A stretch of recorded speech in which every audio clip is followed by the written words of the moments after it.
사랑하는 영락교회 지체들에게 주 안에서 평화 인사를 전합니다. 오늘은 2023년 2월 8일 수요일입니다. 오늘의 묵상 본문은 신명기 28장 20절로 68절까지의 말씀입니다. 오늘 본문 말씀 28장 20절부터의 말씀은 이렇게 시작합니다. 내가 악을 행하여 그를 잊음으로 내 손으로 하는 모든 일에 여호와께서 저주와 혼란과 책망을 내리사 망하며 속히 파멸하게 하실 것이며, 어제 나오는 6가지의 축복의 말씀이 있었죠. 순종하여 받게 되는 복, 하나님의 말씀으로 살아가게 해서 살아가므로 받게 되는 복에 대한 말씀이었다면, 오늘은 말씀을 떠난 주님을 잃어버린 자리에서 받게 되는 저주의 말씀이죠. 저주의 말씀이 한 2배 반 정도 깁니다. 축복에 대한 그런 갈망과 소망이 있지만 그 축복이라는 것은 이제 받아야 할 것이죠. 근데 저주라고 하는 것은 이미 받았던 것입니다. 그래서 이거에 대한 두려움이 훨씬 큰 것이겠죠. 그래서 그 얼마나 모세의 간절한 마음, 모세의 간절한 마음이고 또 주님의 간절한 마음이죠. 절대 이 축복을 잊어서는 안 된다. 말씀을 놓쳐서는 안 된다. 이런 말씀이죠. 여기 저주라고 하는 말이 이제 에라흐라는 말인데, 에라흐라는 말이 하나님의 단절을 의미하는 겁니다. 단절 자체가 저주예요. 주님과 함께하는 것이 축복이었던 것처럼 주님과 끊어지는 것이 생명의 근원과 끊어지고 물의 근원과 끊어지고, 물의 근원과 끊어지면 모든 농사가 헛된 것이 돼버린 거죠. 그런 것처럼 주님의 임재와 끊어지는 것이 모든 생명의 저주가 되는 것입니다. 생명의 근원이신 주님이시기 때문인 거죠. 그래서 저주라고 하는 것은 주님과의 단절이다. 혼란이라는 건 후마흐라는 말인데, 주님의 주제, 주님의 임재가 없으니까, 주님의 임재가 있다는 건 무엇입니까? 주님이 우리의 주인 되셔서 우리의 삶을 주관하여 주신다는 거죠. 근데 주관하여 주시는, 주재하시는 주님이 안 계시니까, 그러니까 삶이 어떻게 되겠어요? 혼란인 거죠. 오늘날 세상을 보시면 돼요. 세상이 얼마나 혼란합니까? 가치도 없고 윤리도 없고 세상이 막 뒤죽박죽이고 엉망이 되는 거죠. 삶의 질서의 모든 것이 흔들려요. 기준을 잡지 못하는 겁니다. 막 정신없이 흔들리는 그런 어떤 혼란의 상태, 이것이 이제 후마흐라는 것이죠. 책망이라는 건 가르라는 건데, 그 다음에 그런 혼란과 주님이 없는 것으로 인해서 당하게 되는 질책과 이제 책벌을 의미하는 것이죠. 가르입니다. 가르. 그래서 저주와 혼란과 책망, 이것이 삶을 지배하게 된다라는 얘기죠.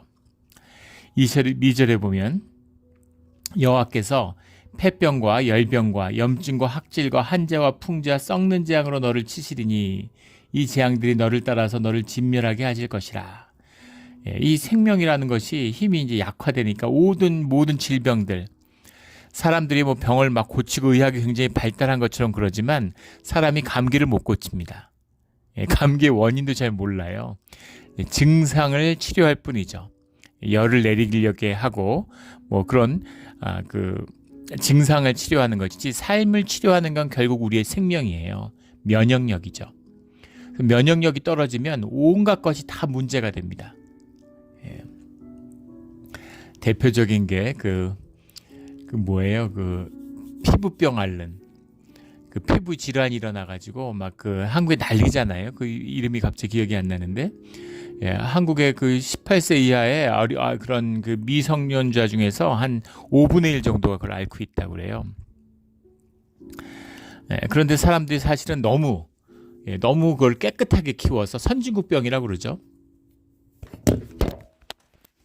그래서 막 흙에서 놀고 모래에서 놀고 막 계곡에서 뛰어다니고 산에서 뛰어다니고 이러면 이제 그런 병이 걸리지 않죠. 아토피라고 그러죠. 아토피. 아토피가 갑자기 기억이 안 나서 그 아토피 때문에 그렇게 고생들을 하는데, 그 아토피는 선진국에 있는 아이들만 앓는 겁니다. 너무 깨끗하게 하고 막 알코올 솜 같은 걸로 막 닦고 그냥 애를 깨끗하게 정결하게 키우려고 하다 보니까 애가 아토피에 걸려서 평생 골골하는 거예요. 그러면 더럽게 키우고 막 무슨 아무거나 주워 먹고 막 이러면 그럼 잘 키우는 거냐? 또 그러면 병 걸리잖아요. 생명입니다.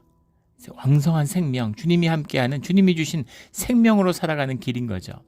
면역력이 떨어지면 모든 병이 걸리는 것처럼 주님의 임재가 사라지면 모든 게 재앙이 돼요. 그런 상태를 의미하는 거죠. 그 폐병이라고 하는 거, 폐병이라는 건 이제 샤케페트라는 샤카페트라는 말에서 왔겠죠. 샤카마라는 말에서 왔겠죠. 샤케페트이라는 것은 이제 웨이스팅, 컨섬션 영어로는 이런 식으로 이제 말할 수 있겠는데 소비되는 것이죠. 이 폐병, 결핵, 폐병이라고 해석했는데 결핵, 뭡니까? 튜베르로시스라고 그러죠. 결핵을 이야기하는 그런 병으로 이제 널리 알려져 있고, 열병이라는 건 이게 가다크라는 말인데, 가다크라는 건 킨들이라는 말이에요. 촛불이라는 말입니다. 촛불을 켠다, 킨들, 불을 켠다라는 말이에요. 되게 병은 이제 몸이 면역력이 균과 싸우는 게 이제 열의를 내는 거잖아요. 열병, 염증이라고 하는 것이라고 해석한 건 이제 달라크라는 건데, 달라크라는 건 burn, 태우는 거죠. 염증이 생기면 몸에 이제 열이 많이 나고, 그 문제가 있죠. 열이 나면 몸이 체력이 약화되고, 사실은 만병의 시작이 사실 염증이라고 그러죠. 몸에 염증이 있으면 몸이 약화되고, 그것이 이제 모든 병의 원인의 시작이다 이렇게 얘기하는데, 달라크라는 게 이제 burn, 태우다라는 말입니다. 학질 이렇게 해서 그랬는데, 칼라르 이런 말인데, 카라르라는 말이 뜨겁단 말이에요. 그러니까 사실은 뭐 염증이나 열병이나 다 비슷하게 통하는 얘기죠. 한제라고 해서 그랬는데, 한제라고 하는 건 이제 카라브라는 말인데, 카라브라는 말이 칼이라는 말입니다. sword, 칼이에요, 칼. 그러니까 통증을 말하는 거죠. 쿡쿡 찌르는 것 같은 통증, 그런 통증을 앓게 되고, 풍제라고 했는데, 풍제라고 하는 건 샤다프라는 말인데, 샤다프라고 하는 말은 이제 마른 병, 마르다 이런 말입니다. 블리트, 영어로 하면 블리트, 마르는 것, 마르는 병, 피부가 이제 건조해져서 말라가는 병, 피부병이죠, 일종의. 썩는 재앙이라는 건 예레크라는 말인데, 예레크라는 건 이제 밀듀를 말하는 거죠. 영어로 하면 곰팡이, 말 그대로 썩는 것, 이런 겁니다. 생명력이 약화되고, 면역력이 약화되니까 모든 질병에 시달리게 되는 거죠. 그것처럼 모든 질환이, 모든 질병들이 휩쓸게 된다, 이런 말이에요. 23절에 내 머리 위에 하늘은 노치되고 내 아래의 땅은 처리될 것이며, 하늘이 노치되고 땅이 처리된다라는 건 무슨 말일까? 이거는 이제 한발을 말하는 거죠. 이 말을 한자에다가 귀신 발자를 쓴 한발, 가물다 이런 말이잖아요. 가무는 것. 여기 그 팔레스타인 지역은 우리 캘리포니아 지역하고 똑같은 지중해성 기후죠. 우기와 건기가 정확히 나뉘어져요. 그래서 겨울에는 비가 많이 오고 여름엔 비가 안 오는 겁니다. 그래서 겨울에 비가 많이 와야 이제 여름에 견딜 수 있는 거죠. 그런데 겨울에 비가 안 오는 거예요. 비가 안 오면 어떻게 되겠습니까? 막 떼약빛 속에 있는데 땅이 마르는 거죠. 그래서 땅이 처리된다 이렇게 표현을 했는데, 땅이 완전히 메말라서 나중에 쩍쩍 갈라지잖아요. 그 땅이 메마른 땅, 하늘도 구름이 뭉게뭉게 피어나는 때는 젖어 있는 것 같고, 메마른 하늘, 구름 한 점 없는 메마른 하늘이 되는 거죠. 그래서 하늘은 노치되고 땅은 처리된다. 비가 내리지 않으면 그러면 대재앙이죠. 지금은 혼란의 시대인 것 같습니다. 뭐 1000년에 한 번 올까 말까한 한발이 한 5년간 지금 캘리포니아를 강타했는데, 그런데 또 금년에는 100년에 한 번 올까 말까한 그런 또 집중호우가 내렸어요.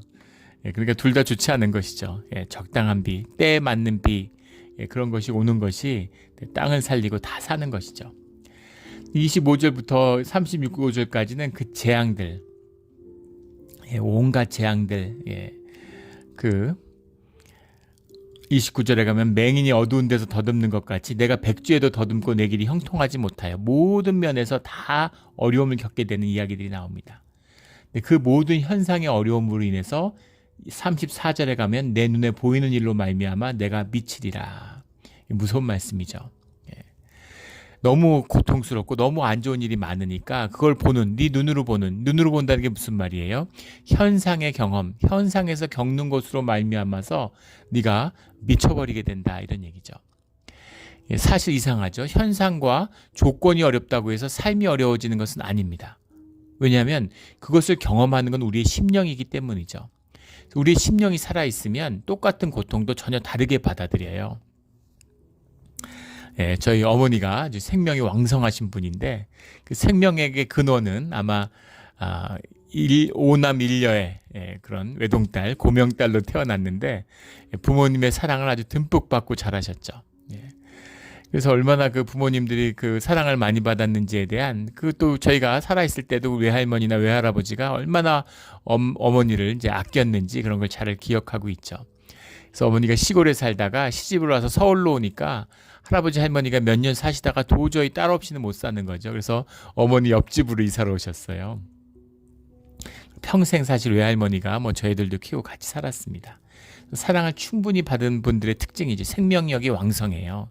자기 자신으로 사는 게 익숙하니까 나로 살면 I am who I am으로 산다는 게 주님의 뜻 가운데 살아간다는 것과 통하죠.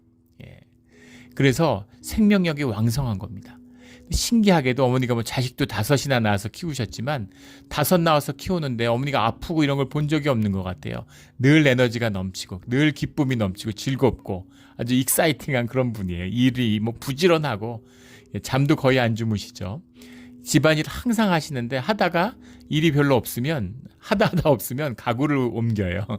밤중에 아침에 일어나 보면 가구가 다 옮겨져 있습니다. 에너지가 막 샘솟는 거죠. 그걸 의식, 에고 이런 걸로 누르지 않으니까 나로 사니까. 근데 신기한 것은 그 물고기 같은 거 키우고 뭐 이래도 막 그 새끼들이 수백 마리씩 태어나가지고 그걸 감당을 못할 만큼 뭔가 생명의 왕성함이 있는 겁니다. 근데 어머니 인생 가운데 가장 즐겁고 재밌던 시절은 6.25 때였다고 얘기하세요.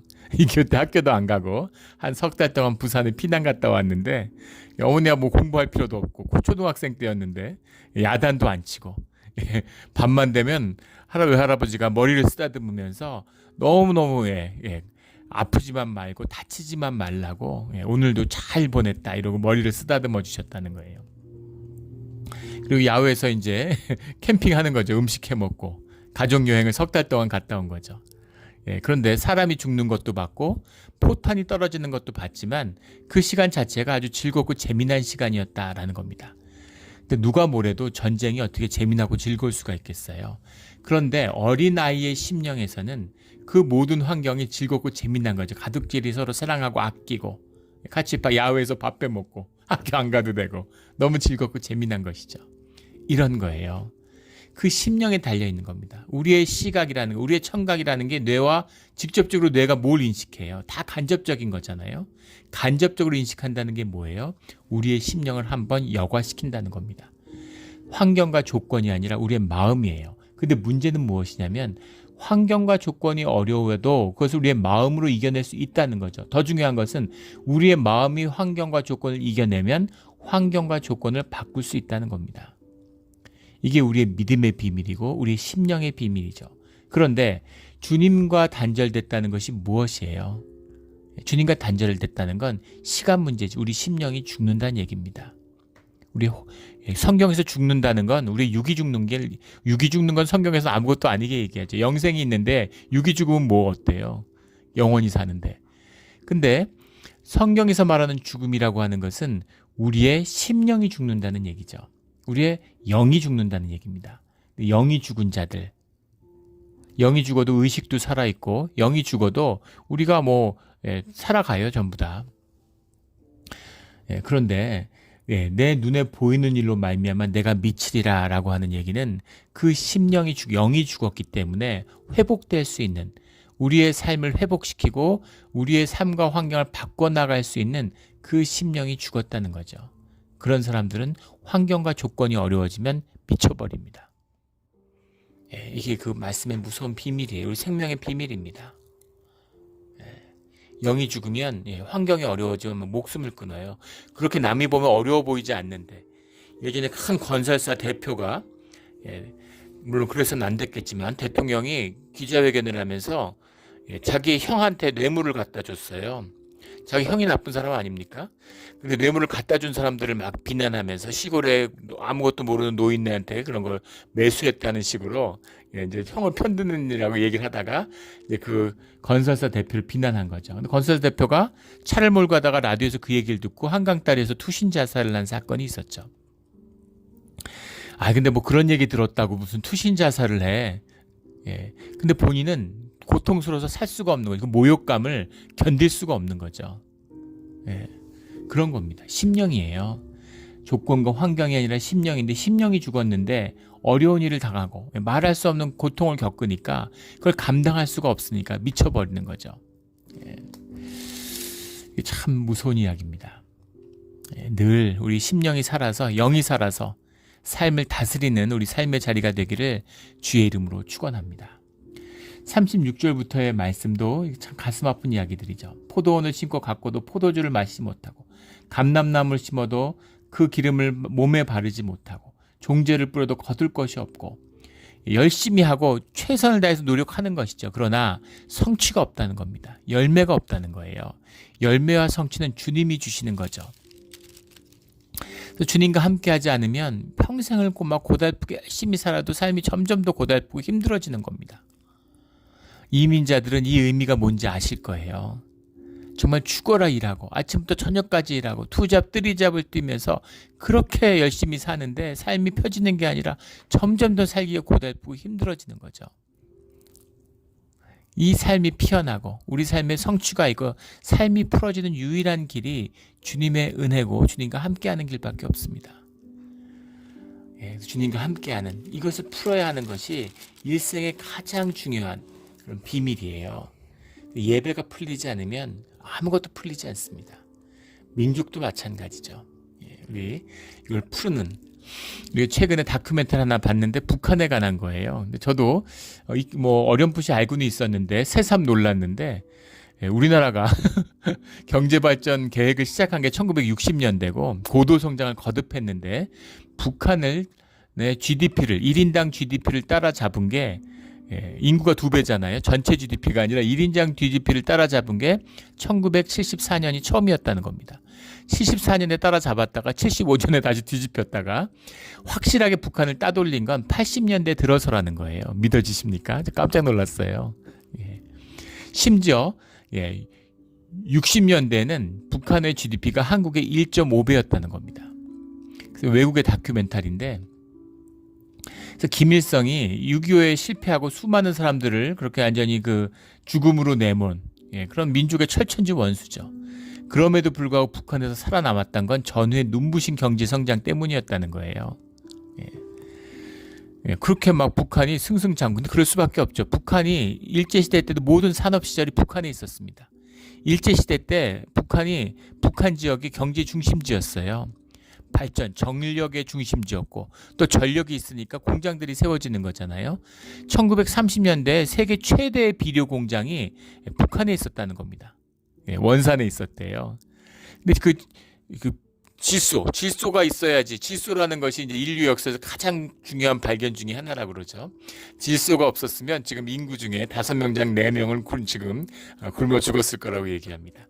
질소로 땅에다 비료를 줘서 땅에 이 영양분이 쇠퇴하는 그걸 막는 그 발견, 1910년대 독일에서 나왔는데 그 질소 공장, 세계 최대의 질소 공장이 북한에 있었고 비료 생산이 남한의 2배였다는 겁니다. 60년대에도. 그러니까 뭐 북한이 앞서가는 게 당연했겠죠. 또 북한도 토지 개혁을 하고 토지 분배를 했으니까 물론 나중에 다 뺐고 거짓으로 이제 드러나게 되지만 그러니까 그게 뭔가 북한을 초기에 불태웠던 거죠. 그래서 열심히 하고 잘 될 것 같았지만 결국 세계 최빈곤 국가가 되고 말았어요.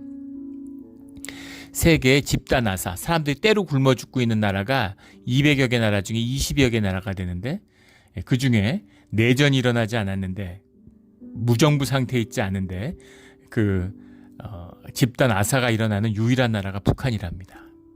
그러니까 어떻게 이렇게 악할 수가 있어요? 비참한 것이죠. 왜 그렇게까지 비참해서 70년, 80년대, 90년대, 2000년대 겪으면서 완전히 붕괴된 망하지 않는 게 신기할 정도로 완전히 붕괴된 나라가 돼버린 것이죠. 지금도 뭐 수십만이 지금 30만이 뭐 굶어 죽었네 이런 얘기가 나오잖아요. 그런데도 미사일 쏘고 핵탄도 만들고 이러고 있어요. 뭔가 뭐 잘해보려고 최선을 다했겠죠. 근데 아무 성취가 없는 겁니다. 근데 한국은 세계 최빈국 중에 하나였는데 북한보다 절반도 안 되던 그런 소득을 가진 나라였는데 지금은 세계에서 잘 사는 나라 중에 하나가 된 것이죠. 이 비밀입니다. 주님의 은혜다라는 거죠. 이 은혜를 결코 놓치지 않는 우리 모두가 되기를 주의 이름으로 축원합니다. 45절에 여호와 하나님의 말씀을 청종하지 아니하고 내게 명령하신 그 명령과 규례를 지키지 아니하므로 이 모든 저주가 내게 와서 너를 따르고 내게 이르러 마침내 너를 멸하리니. 이 모든 저주의 비밀이 주님의 말씀을 따르지 않는 것, 예배가 무너진 것, 삶이 신앙이 무너진 것에 있는 것이다 라는 겁니다. 당장에 무너지지는 않죠. 그러니까 근데 계속 가다 보면 어느 순간 무너지는 거, 보이지 않는 것이 차례차례 무너지고 보이는 것이 무너지기 시작할 때는 이미 돌이킬 수 없도록 무너지기 시작하는 겁니다. 이 모든 것이 하나님의 말씀과 임재를 잃었기 때문이다 라고 성경은 분명히 말씀하고 있죠. 더 안타까운 건 이런 철저한 말씀을 반복해서 수없이 들은 이 이스라엘이 결국은 이 말씀에, 이 저주의 말씀을 그대로 따라갔다는 거예요. 왜 축복은 못 따라가고 저주를 따라갑니까? 왜 우리의 영을 따라가지 못하고 육에 무릎 꿇고 마는 걸까요? 육성에 사로잡히고 말까요? 이게 우리 존재의 비밀이에요. 십자가가 없으면, 주님이 함께 하시지 않으면, 예배 가운데 있지 않으면, 교회가 바로 서지 않으면 우리의 삶은 결국은 땅의 저주를 흐를 수밖에 없다라는 것이죠. 이 저주를 끊고 복된 길로만 걸어가는 우리 모두가 되기를 주의 이름으로 축원합니다. 46절에 이 모든 저주가 너와 네 자손에게 영원히 있어서 표징과 훈계가 되리라. 이것이 한번 저주에 묶이면 계속 묶이는 거죠. 계속 묶이는 겁니다. 미국 통계에 보면 부모에게 맞고 자란 딸은 결혼해서 남편에게 맞을 확률이 95% 이상이라는 겁니다. 20명이면 19명. 너무 가슴 아픈 얘기 아닙니까? 부모한테 맞고 자란 것도 너무 안 됐는데 결혼해서 남편한테 맞고 산다는 거예요. 심지어는 나중에 자녀한테도 맞는 일이 생긴다는 겁니다. 이런 게 저주가 아니고 뭐가 될 저주겠어요. 자기 묶임, 경험 속에 묶여 있으니까 남녀가 만나면 0.5초 안에 서로 끌리고 불꽃이 튄다는 거잖아요. 근데 안타까운 건 뭐냐면 처음부터 폭력적이었겠어. 데이트할 때부터 사나웠겠습니까? 처음엔 좋아해주고 잘해줬겠죠. 보이지 않는 그 무의식, 거기에 내가 익숙한 거죠. 아버지가 때린다고 평생 나쁜 것만 있었겠습니까? 좋은 것도 있죠. 근데 그 좋았던 것, 내 경험 속에 익숙한 것, 편안한 것에 사람이 끌리게 돼 있어요. 자기 존재를 규정하는 게 자기의 경험이고 기억인데 거기에 끌려가는 거죠. 근데 안타까운 건 나를 묶고 있는 게 땅의 저주라는 겁니다.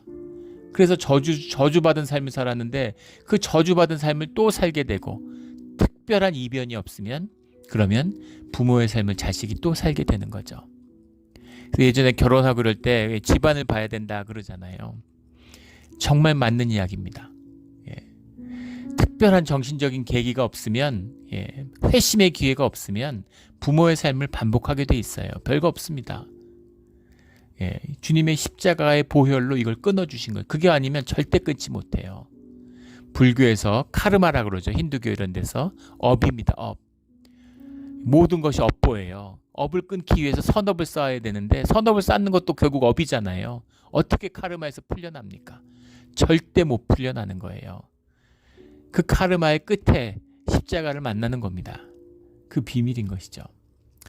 여기 해석에 표징과 훈계가 되리라. 표징이라고 했던 게 레오부트라는 게 아바흐, 뒤에 어부트라는 게 아바흐라는 말에서 왔는데 이게 사인이죠. 보통 표적이라고 해석하다가 표징이라고 해석해. 이러면 안 되죠. 똑같은 단어로 해석해야 됩니다. 훈계가 되리라. 이것도 이제 의역을 한 거죠.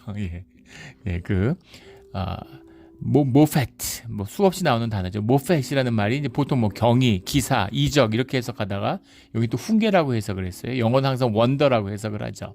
놀라운 일, 주님의 일, 이적이죠. 본질의 역사가 드러나는 섭리를 깨닫게 되는 그런 현상의 사건이다. 이런 의미입니다. 그런 의미죠. 우리 주님 안에서 저주를 끊어서 우리의 자손들이 주님 안에서 복받는 후손들이 될 수 있기를 주의 이름으로 축원합니다.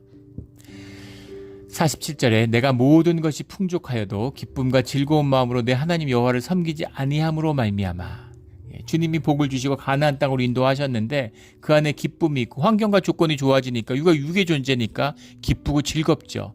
그런데 기쁘고 즐거움이 있는데 주님과 더불어 나누지 않고 이웃과 더불어 나누지 않고 주님으로 인하여 기뻐하지 않고 주님께 예배하지 않고 주님께 찬양하지 않고 그거 내가 차지하고 이웃이 굶는데 나는 쌓아두고 이런 식으로 살다가 결국은 그 모든 것이 폐하여지고 내가 예배를 드리지 않으면 주님이 우리와 함께하지 않으시죠. 주님이 함께하지 않으면 모든 생명에서 결핍과 모든 삶의 환경들이 저주로 바뀌고 만다라는 겁니다. 그래서 이제 험한 꼴을 보게 되는 거죠. 47절부터는 정말 험한 이야기들이 나와요.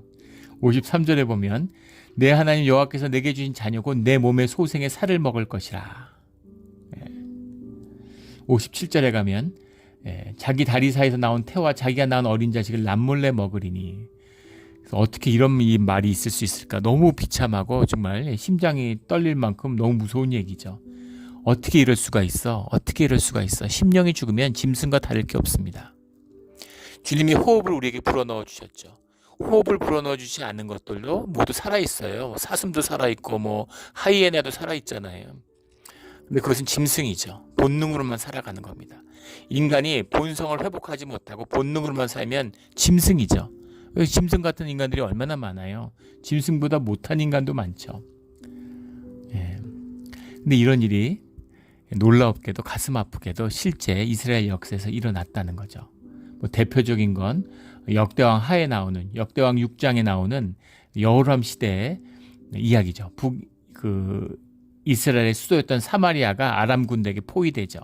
그때 자녀를 잡아먹는 이야기가 나옵니다. 성경에 또 예레미야 애가에 보면 예레미야 시대 때 바벨론이 예루살렘을 포위하죠. 그러자 또 그 아이를 잡아먹는 이야기가 나옵니다. 그리고 또 로마가 역사 기록이죠. 그래서 로마 고대사에 나오는 로마가 예루살렘을 포위했을 때도 똑같은 일이 벌어져요. 저주죠, 정말. 우리 마음 같아서는 내가 죽지 어떻게 자식을 잡아먹어. 자식을 살릴 수 있으면 내가 죽어야지 이런 마음이 있잖아요. 근데 내가 살겠다고 자식을 잡아먹어요. 남몰래. 그것도 나만 먹겠다고. 내 자식이니까. 이게 우리 애고고 우리 자아입니다. 비참한 것이죠. 자아로 살면 비참해져요. 비극적인 것입니다. 이 모든 비극은 58절에 나오는 하나님 여호와라 하는 내 영화롭고 두려운 이름을 경외하지 아니하면 주님의 애를 두려워하지 않기 때문에. 주님을 두려워하지 않는다는 게 뭡니까? 에고로 산다는 거예요. 에고는 거짓이기 때문에 에고를 나라고 믿는 사람들은 하나님을 두려워하지 않습니다. 세상 보세요. 하나님이 계시니 안 계시니, 하나님을 믿니 안 믿니, 그게 말이 되는 소리입니까? 기독교가 타락하니까 무슨 하나님을 내가 믿는다고 동의하는 게 무슨 믿음인 줄 알아요. 내가 동의하거나 안 하거나 아무 상관없습니다. 내가 인정하거나 안 하거나 아무 상관없어요. 하나님의 임재, 눈을 뜨고 깨어나면 보는 것입니다. 내 의식적으로 기독교적인 종교적인 교리에 동의할 필요도 없고 거기에 익숙할 필요도 없어요. 진실하면 하나님을 만나는 겁니다. 모든 종교의 거짓이 깨져야 되는 시대예요. 하나님의 임재를 가장 가로막고 있는 게 기독교입니다. 종교죠. 마치 예수님을 가장 가로막고 핍박했던 게 바리새인들, 사두개인 같은 제사장들, 서기관들, 종교인들이었던 것처럼. 그것이죠. 자아를 십자가에 못 박고 살아계신 주님을 만나는 살아있는 진짜 신앙으로 살아가는 우리 모두가 되기를 주의 이름으로 축원합니다. 여기 54절에 가면 온유하고 연약한 남자까지도 그 형제와 그의 품 안의 아내와 그의 남은 자녀를 미운 눈으로 바라보며, 자식을 잡아먹었는데 남은 자식을 미운 눈으로 바라본대요. 56절에도 남편과 자기 자녀를 미운 눈으로 바라보고, 부인이 남편을 미운 눈으로 바라보고 남편이 부인을 미운 눈으로, 자식을 미운 눈으로 바라본다. 미운 눈으로 바라본다라는 표현이 반복해서 나오는데 테라라는 말입니다. 테라라는 말이 이제 이벌이에요. 영어로 하면 이벌, 비이벌입니다. 악해진다는 얘기예요. 악해. 남편에 대해서 부인이 악해져. 남편에 대해서 부인이 악해져. 영이 죽으면 본능이 살아나는 거죠. 이기적이 되는 거예요. 악해지는 겁니다. 이게 악이에요. 주님과 떨어져 나온, 자식을 미워하는. 예전에 우리 섬겼던 교회 집사님인데, 부부가 남편은 경기고등학교 나오고 서울대 나오고, 서울대에서 이제 서울에 있는 대학에서 교수를 하고, 와이프도 서울대를 나오고 이런 엘리트 집이죠. 근데 애를 낳았는데 애를 이제 막 잡는 거죠. 당연히 공부 잘할 줄 알고. 근데 애가 이제 기대에 못 미치는 거예요. 초등학교 2학년짜리를 그 엄마를 배신했다고. 네가 어떻게 나한테 이럴 수가 있냐 이러고. 그렇게 공부를 시키고 막 있는데 애가 못 따라가니까 공부를. 애를 체벌을 하고 때리다가 애가 맞아서 팔이 부러졌대요. 그 얘기를 펑펑 우시면서 간증하는 얘기를 들은 기억이 납니다. 자식이 미운 거죠. 왜 밉습니까? 공부 못하니까. 나를 창피하게 만드니까. 내가 서울대 나오고 엘리트인데 내 기대에 못 미치니까. 자랑할 만한 자식이 못 되니까. 내 훈장이 안 되니까. 애의 생명과 존재가 있는 그대로. 초등학생인데 얼마나 보기만 해도 사랑스럽잖아요. 그리고 연약한 애인데 그 애를 막 때리고. 상상이 되십니까? 때리다가 팔이 부러져요. 그분들이 악하거나 교양이 없는 분들이 아니잖아요.